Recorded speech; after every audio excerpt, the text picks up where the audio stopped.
ഈ പൂരത്തിൽ പങ്കെടുക്കുന്ന മുഴുവൻ ആളുകളെയും പോലീസ് തടഞ്ഞിട്ട് പോലീസുകാർക്ക് വേണ്ടി നടത്തേണ്ട ഒരു സംഭവമാണോ പൂരം എന്ന് പറയുന്നത്? അതായത് വെടിക്കെട്ട് നടക്കുന്ന സ്ഥലങ്ങളിലേക്ക് എല്ലാ കൊല്ലവും കമ്മിറ്റിക്കാർക്ക് ഉൾപ്പെടെ പ്രവേശനമുള്ളതാണ്. അത് എന്താണ് അവിടെ മേൽനോട്ടം നടത്തുന്നതും നിയന്ത്രണം നടത്തുന്നതും ഒക്കെ അവർ തന്നെയാണ്. ഇവർ പുതിയതായിട്ട് ഇവരുടേതായിട്ട് ഒരു നിയമം ഉണ്ടാക്കി വെച്ചിട്ടാണ് രണ്ടുപേര്, ഓരോ വിഭാഗവുമായി ബന്ധപ്പെട്ട് രണ്ടുപേരെ മാത്രമേ ഞങ്ങൾ കടത്തിവിടുള്ളൂ തീരുമാനിക്കുകയാണ്. ആ പശ്ചാത്തലത്തിലാണ് ഇവിടെ പല ആളുകളും പറയുന്നുണ്ട് ഇത് ദേവസ്വങ്ങളുടെ ശാഠ്യം കൊണ്ടാണ് പൂരം നടക്കാതെ പോയത്. ദേവസ്വങ്ങളുടെ ശാഠ്യം ഈ പൂരം എന്ന് പറഞ്ഞാൽ എന്താണ്? ഈ പൂരം എന്ന് പറയുന്ന രണ്ട് ദേവിമാർ വന്ന് വടക്കുന്നാഥന്റെ മണ്ണിൽ മുഖാമുഖം നിരന്നിട്ട് അവർ എന്താ പറയാ സന്തോഷം പങ്കുവെക്കുകയും ആഘോഷം നടത്തുകയും അവസാനം ഉപചാരം ചൊല്ലി പിരിയുമാണ് പൂരം. ഈ ദേവിമാർക്ക് ഇവിടെ വന്ന അഭിമുഖ സംഭാഷണം നടത്താനുള്ള സാഹചര്യമുണ്ട്. ദേവിയെ കടത്തിവിടാതെ ദേവിയുടെ പിറമ്പുമായിട്ട് വരുന്ന ആനയെ തടഞ്ഞെടുത്ത് കടത്തിവെച്ചിട്ട് നിങ്ങൾ പൂരം നടത്തുന്നു എന്ന് പറയുന്നത് എന്താണ് അർത്ഥം? അപ്പൊ പൂരത്തിന്റെ പരമ്പരാഗതമായിട്ടുള്ള എല്ലാ സങ്കേതങ്ങളെയും തടസ്സപ്പെടുത്തിക്കൊണ്ട് പോലീസിന്റെ ഏകാധിപത്യമാണ് അവിടെ നടന്നത്. ഇത് തൃശ്ശൂരിൽ മാത്രം നടക്കുന്നതല്ലെന്നാണ് ഞാൻ പറയുന്നത്. ഇത് കേരളത്തിലുടനീളം നടക്കുന്നുണ്ട്. നിങ്ങൾ പോലീസിന്റെ പെരുമാറ്റത്തിന്റെ രീതി നിങ്ങൾ പരിശോധിച്ചു കഴിഞ്ഞാൽ ആരും ചോദിക്കാനും പറയാനും ഇല്ലാത്തവരെ പോലെ എന്തും ചെയ്യാവുന്ന ദാർഢ്യത്തോടു കൂടി സാധാരണക്കാരന്റെ മേലെ കുതിര കയറുന്ന ഒരു പോലീസും അതിന് സമ്പൂർണ്ണമായിട്ടുള്ള സഹകരണം വാഗ്ദാനം ചെയ്യുന്ന ഒരു സർക്കാരിനെയാണ് നമ്മൾ കാണുന്നത്. ആ നയത്തിന്റെ തുടർച്ചയാണ് തൃശ്ശൂർ പൂരം. ഇത് തൃശ്ശൂരിൽ മാത്രമല്ല സംഭവിക്കുക. ഭക്തരോട് ശബരിമലയിൽ നോക്കൂ, പണ്ട് പോലീസുകാര് ഭക്തരെ എന്താണ് സ്വാമി എന്നാണ് വിളിച്ചിരുന്നത്. ഈ ഭക്തരാവട്ടെ തിരിച്ച് പോലീസുകാരെ പോലീസ് അയ്യപ്പന്മാര് എന്നാണ് വിളിച്ചിരുന്നത്. അങ്ങനത്തെ ഒരു പരസ്പര ബന്ധം, പരസ്പര ബഹുമാനം, സ്നേഹം ഉണ്ടായിരുന്ന സ്ഥലത്ത് ഈ പോലീസുകാർ ചെരുപ്പ് പോലും ഇട്ടിരുന്നില്ല. ശബരിമലയിൽ ഡ്യൂട്ടി ചെയ്യുമ്പോൾ അവർക്ക് ദീക്ഷ വളർത്താനുള്ള അനുവാദം ഉണ്ടായിരുന്നു. ഈ സംഭവത്തിനൊക്കെ 2016 ശേഷം മാറ്റം വന്നില്ലേ? പോലീസുകാർ ബൂട്ടും ലാത്തിയും എല്ലാ സന്നാഹങ്ങളോടും കൂടിയിട്ട് അവർ ശബരിമലയിൽ സന്നിധാനത്ത് വന്ന് ഡ്യൂട്ടി ചെയ്യുന്നു. അവർ ഭക്തരെ എടാ പോടാന്ന് വിളിക്കുന്നു. ഞാൻ നേരിട്ട് നിൽക്കുന്ന ഭക്തരെ അയ്യപ്പ എന്ന് വിളിച്ചിരുന്ന, സ്വാമി എന്ന് വിളിച്ചിരുന്ന ഭക്തരെ പോലീസ് എടാ പോടാന്ന് വിളിക്കുന്നു. വേണ്ടി വന്നാൽ അവരെ കയ്യേറ്റം ചെയ്യാൻ പോലും ഇവർ മടിക്കുന്നില്ല. പോലീസിനോടുള്ള ഭക്തരുടെ സമീപനവും സമാനമായി മാറുന്നു. ശബരിമല പ്രക്ഷോഭകാലത്ത് ഭക്തർ രാത്രി വിരിവെക്കാതിരിക്കാൻ വേണ്ടി രാത്രി ഇവിടെ മുഴുവൻ കൊണ്ട് ചളിവെള്ളം ഒഴിച്ചിട്ട ആൾക്കാരാണ് ഈ പോലീസ്. ഭക്തർക്ക് അടിസ്ഥാന സൗകര്യങ്ങൾ കിട്ടാതിരിക്കാൻ വേണ്ടി ബാത്റൂമുകൾ പൂട്ടി ആകെയുള്ള വളരെ പരിമിതമായിട്ടുള്ള ശൗചാലയ സൗകര്യങ്ങൾ കൂട്ടിയിട്ടിട്ട ആളുകളാണ് ഈ പോലീസ്. ഇങ്ങനെ ഭക്തരോട് വിരോധഭാവത്തോടു കൂടി പെരുമാറുന്ന, തങ്ങളെ ആരും ചോദിക്കാനില്ല, തങ്ങൾക്ക് എന്തും ചെയ്യാമെന്ന് കരുതുന്ന പോലീസാണ്.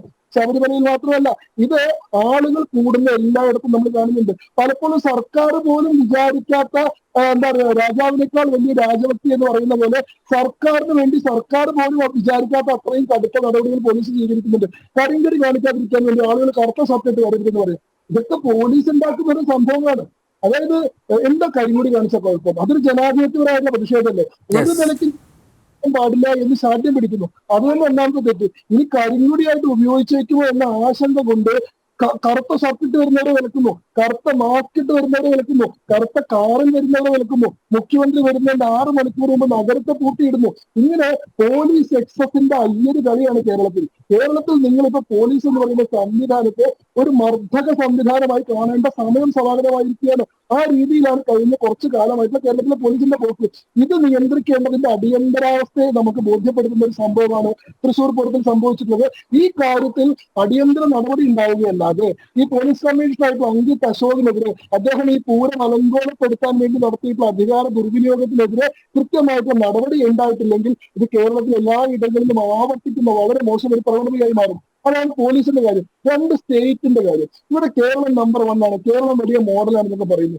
20 കോടി ആളുകൾ പങ്കെടുക്കുന്ന സംഭവമാണ് കുംഭമേള. ലോകത്തെ ഏറ്റവും കൂടുതൽ ആളുകൾ ഒന്നിച്ചൊരു സ്ഥലത്ത് സംഗമിക്കുന്ന ലോകത്തെ ഏറ്റവും വലിയ കൂട്ടായ്മയാണ് കുംഭമേള. ഉത്തർപ്രദേശിലാണ് നടക്കുന്നത്. എത്ര വൃത്തിയായിട്ട് ഒരു പരാതിക്ക് പോലും പഴുതില്ലാണ്ട് ഈ രാജ്യത്ത് നടക്കുന്നുണ്ട് കുംഭമേള.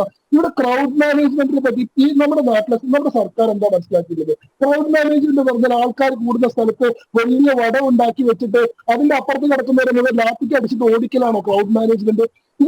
ഇതിനെപ്പറ്റി ക്രൗഡ് മാനേജ്മെന്റിനെ പറ്റി ശാസ്ത്രീയമായിട്ടുള്ള അടിസ്ഥാനപരമായിട്ടുള്ള സാങ്കേതിക വിജ്ഞാനം പോലും ഇല്ലാതെ ഒരു ഗുണ്ടാ സംഘത്തെ ആളുകളെ നിയന്ത്രിക്കാൻ വേണ്ടി അയച്ചു കഴിഞ്ഞാൽ, വഴി തെറ്റിക്കുന്നവരെ മുഴുവൻ അടിച്ചു കഴിഞ്ഞാൽ, എന്താ പറയാ, ആൾക്കാരെ ഉന്തിത്തള്ളി പുറത്ത് കടത്തി കഴിഞ്ഞാൽ ക്രൗഡ് മാനേജ്മെന്റ് ആയി അതിന്റെ പേരിൽ ഞങ്ങൾക്ക് എന്തും ചെയ്യാമെന്ന് വിചാരിക്കുന്ന ഒരു മൂഢത, ഇതിനെ പറ്റിയിട്ടുള്ള ഗ്രാഹ്യമില്ലായ്മയാണ് സ്റ്റേറ്റിനെ നയിക്കുന്നത്. അത് വലിയൊരു ദുരിതമാണ്. മൂന്നാമത്തെ കാര്യം, ഇതുമായി ബന്ധപ്പെട്ട ഈ പറയുന്ന എന്താ പറയുക ഇടപെടലുകളുടെ കാര്യം. സുരേഷ് ഗോപി ആരുമല്ല തൃശ്ശൂർ മണ്ഡലത്തിലെ, അദ്ദേഹം MP അല്ല, MLA അല്ല. പക്ഷെ 2 മണിക്ക് പ്രശ്നം ഉണ്ടായപ്പോൾ സുരേഷ് ഗോപിയാണ് 2 കൂട്ടർ വിളിച്ചത്. സുരേഷ് ഗോപിയാണ് 2:30 മണിക്ക് ചെന്നിട്ട് ചർച്ച നടത്തിയത്. അദ്ദേഹത്തിന്റെ ചർച്ചയുടെ തുടർച്ചയിലാണ് 4 മണിക്ക് നടത്താൻ പറ്റിയില്ലെങ്കിലും രാവിലെ 7:15 വെടിക്കെട്ട് നടത്താനുള്ള സാഹചര്യം സൃഷ്ടിക്കപ്പെട്ടത്. മന്ത്രിയുടെ ഇടപെടലിൽ ഈ ചർച്ച നടന്നു. മന്ത്രിയുടെ ഇടപെടലിൽ ഈ പ്രശ്നം പരിഹരിച്ചു എന്ന് പറഞ്ഞല്ലോ. മന്ത്രിക്ക് അറിയുമായിരുന്നില്ലേ ഈ പ്രശ്നം ഉണ്ടാവുമെന്ന്? ഇത് ഇന്നലെ മുതൽ നടക്കുന്ന സംഭവമല്ലേ? പോലീസുമായി ബന്ധപ്പെട്ട പരാതികൾ ദിവസം 2 ദിവസങ്ങളും മുന്നേ തന്നെ പറഞ്ഞിട്ടുണ്ടായിരുന്നല്ലോ. ഈ പറയുന്ന എന്താ പറയുക, ഈ പറയുന്ന വരവ് തടസ്സപ്പെടുത്തിയതുമായി ബന്ധപ്പെട്ടിട്ടാണെങ്കിലും, മേളം തടസ്സപ്പെടുത്തിയതുമായി ബന്ധപ്പെട്ടിട്ടാണെങ്കിലും, അതേപോലെ തന്നെ മേൽശാന്തിയെ തടഞ്ഞതുമായി ബന്ധപ്പെട്ടിട്ടാണെങ്കിലും, ആനയെ തടഞ്ഞതുമായി ബന്ധപ്പെട്ടിട്ടാണെങ്കിലും എല്ലാ പ്രശ്നവും അതാത് സമയങ്ങളിൽ അധികാരികൾ അറിയിച്ചിരുന്നല്ലോ. ഇത് വെടിക്കെട്ടിന്റെ സമയം വരെ, ഇത് വെടിക്കെട്ട് നടക്കില്ല എന്ന് വരുന്ന സാഹചര്യം വരെ കാത്തിരുന്നത് എന്തിനായിരുന്നു? അതായത് വലിയൊരു പ്രതിസന്ധി ഉണ്ടായി, മന്ത്രി നേരിട്ട് ഇടപെട്ട് അത് പരിഹരിച്ചു എന്ന് പറയുന്ന ക്രെഡിറ്റ് ആയിരുന്നോ? അദ്ദേഹം ഇടപെട്ടിട്ടും അത് പരിഹരിക്കാൻ കഴിയാതെ വന്നപ്പോഴാണോ അവസാനം സുരേഷ് ഗോപിക്ക് അത് പരിഹരിക്കേണ്ടി വന്നത് എന്ന കാര്യം കൂടി ഇവിടെ പരിശോധിക്കേണ്ടതുണ്ട്. കാരണം വളരെ ബോധപൂർവം ഈ പൂരത്തെ അലങ്കോലപ്പെടുത്താൻ വേണ്ടിയിട്ട് ഒരു പരിശ്രമം ഇവിടെ നടന്നിട്ടുണ്ട്. ഇത് സാധാരണഗതിയിൽ ഈ പോലീസൊന്നും ഇല്ലെങ്കിൽ പോലും നന്നായി നടന്നു പോകുന്ന ഒരു പൂരമായിരുന്നത്. ഇത് പൂരം നടത്താനാണെന്ന് പറഞ്ഞ് കുറെ പോലീസുകാരെ കെട്ടിയിറക്കിയിട്ട് പൂരം അലങ്കോലപ്പെടുത്തുന്ന ഒരു സാഹചര്യമാണ് ഇവിടെ ഉണ്ടായത്.